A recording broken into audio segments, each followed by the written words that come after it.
प्यारे विद्यार्थियों, आज की कक्षा में हम रोपण कृषि या बागायती कृषि के बारे में चर्चा करेंगे। रोपण कृषि या बागायती कृषि क्या होती है, इसके बारे में या इसकी क्या क्या विशेषता है, इसके प्रमुख क्षेत्र कौन से हैं, कौन कौन सी प्रमुख फसलें हैं, इनके बारे में अपन चर्चा करेंगे।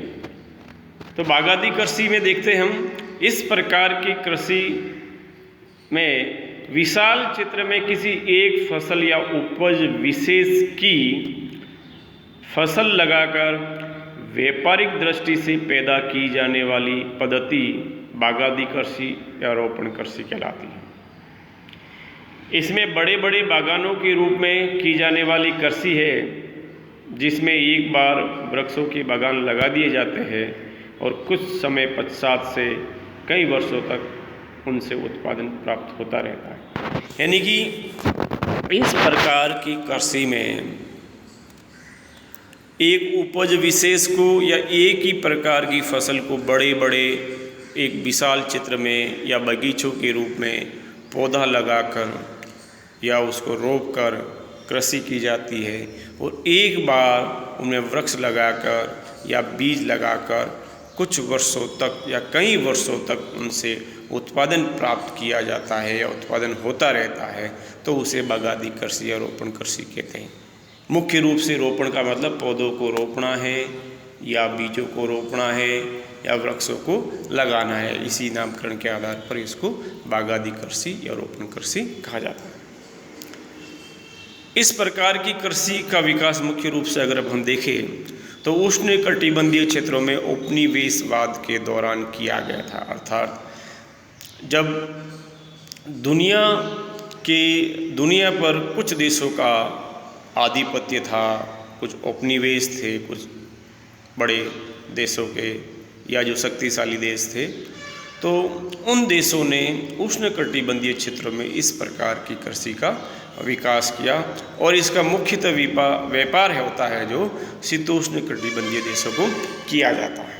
यानी इसकी जो कृषि है वो मुख्य रूप से उष्ण कटिबंधीय क्षेत्रों में होती है और व्यापार इसका मुख्य रूप से शीतोष्ण कटिबंधीय क्षेत्रों में होता है। यानी 23.5 डिग्री अपन कह सकते हैं कि उसके ऊपर वाला जो क्षेत्र है या अनुवर्तीय रेखाओं के बीच वाला जो क्षेत्र होता है, आपके 25 से लेकर 40 डिग्री अक्षांशों के बीच वाला क्षेत्र, वहाँ वो शीतोष्ण कटिबंधीय क्षेत्र होते हैं, उनमें इस प्रकार की कृषि की जाती है।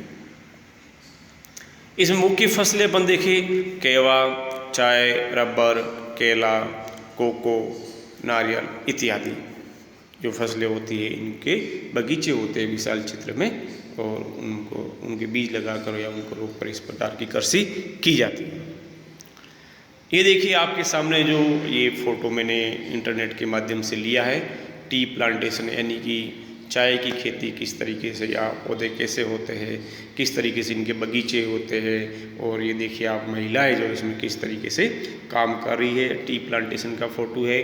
ये आप देखोगे रबर प्लांटेशन है, तो रबर के पौधे किस तरीके से होते हैं और किस तरीके से ये व्यक्ति जो फोटोग्राफ में दिख रहा है वो कट लगाकर, यानी पेड़ को एक कट लगाकर उसमें एक वहाँ पे बाल्टी नुमा कीप नुमा आकार का कोई बर्तन लटका दिया जाता है और रबर से वो दूध है जो धीरे धीरे धीरे धीरे उस बाल्टी में भरा जाता है और रबर को एकत्रित किया जाता है।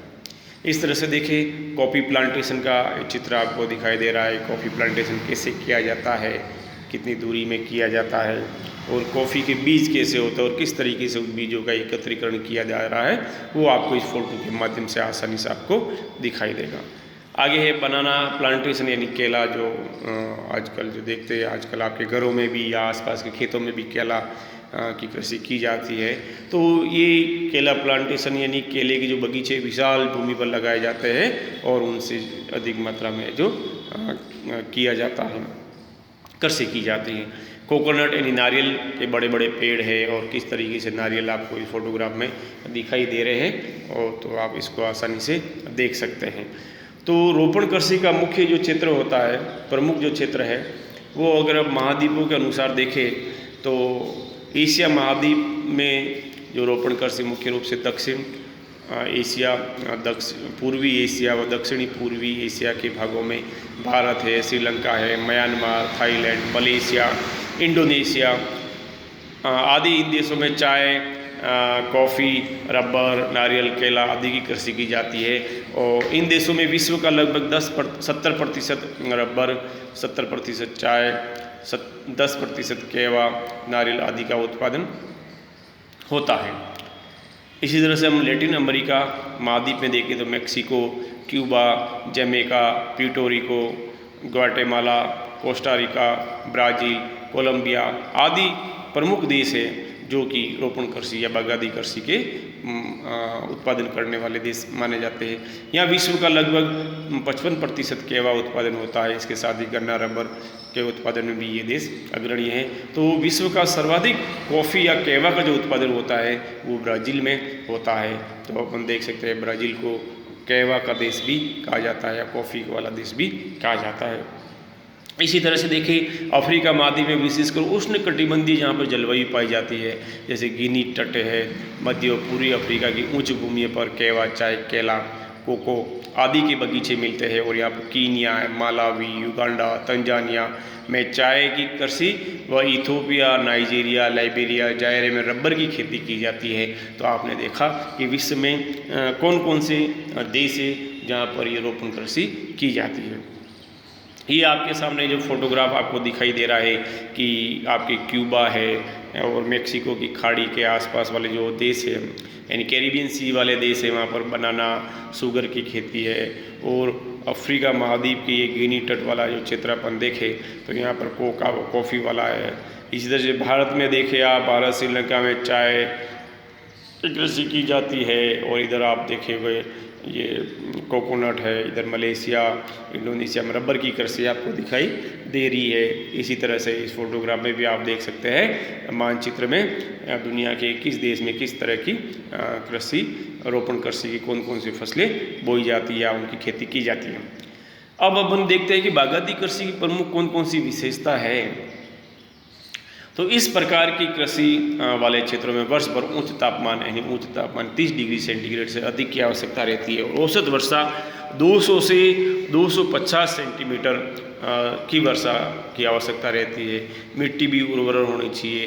पहाड़ी ढाली भूमि, चाय व कॉफ़ी के पौधों के लिए जो पहाड़ी ढाली भूमि की आवश्यकता रहती है, आदि भौगोलिक दशाएं आवश्यक होती हैं।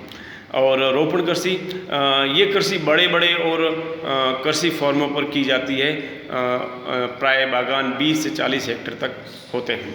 तो इस प्रकार की कृषि है ना किसी छोटे क्षेत्र में भी की जा सकती है, उसमें सीमित मात्रा में होती है। लेकिन इसके अधिकांश जो प्लांट लगाए जाते हैं वो बड़े बड़े खेतों में लगाया जाता है जो 20 से लेकर 40 हेक्टेयर या उससे अधिक हेक्टेयर तक के हो सकते हैं। इसी तरह से हम देखिए बागायती कृषि में फसलों का विशिष्टीकरण मिलता है, यानी एक क्षेत्र में एक प्रकार की फसल बोई जाती है।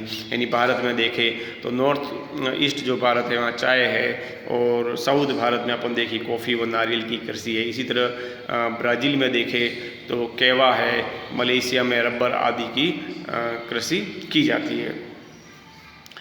तो अगर आगे हम ये देखते हैं कि ये कृषि होती है जो पूंजी प्रधान होती है, यानी इसमें पूंजी एंड कैपिटल की आवश्यकता अधिक होती है, क्योंकि कृषि फॉर्म पर ही कार्यालय, फसल प्रशोधन, गोदाम, श्रमिकों के आवास आदि की व्यवस्था रहती है, इसलिए इसमें पूंजी की आवश्यकता अधिक रहती है।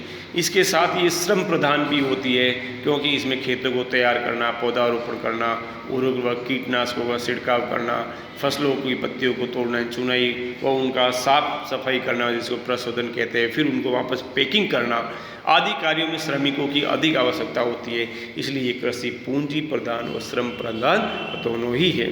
आगे हम देखते हैं कि ये कृषि मुख्यतः व्यापारिक दृष्टिकोण से की जाने वाली कृषि है और जिसमें उत्तम परिवहन के साधनों व मार्गों की आवश्यकता होती है, क्योंकि एक देश से दूसरे देश तक ट्रांसपोर्टेशन के लिए हो या एक स्थान से बाजार तक पहुंचाने के लिए इसमें उत्तम परिवहन के साधनों एवं मार्गों की आवश्यकता रहती है। यानी किसी देश के आंतरिक भागों में रेल या सड़क मार्ग व समुद्र तटीय क्षेत्रों में जल परिवहन का विकसित होना बहुत ही आवश्यक माना जाता है। तो इस प्रकार की कृषि में हम देखते हैं कि वैज्ञानिक प्रबंधन की बहुत आवश्यकता होती है, यानी मैनेजमेंट इसमें बहुत मजबूत चाहिए, क्योंकि अधिकांश देशों में राष्ट्रीय सरकार या कंपनियों का अधिकार पाया जाता है। और इसके लिए इसमें एक उत्तम प्रबंधन व्यवस्था होना जरूरी है, ताकि तैयार माल को जल्दी से जल्दी बाज़ार में पहुंचाया जा सके, उसकी मार्केटिंग की जा सके।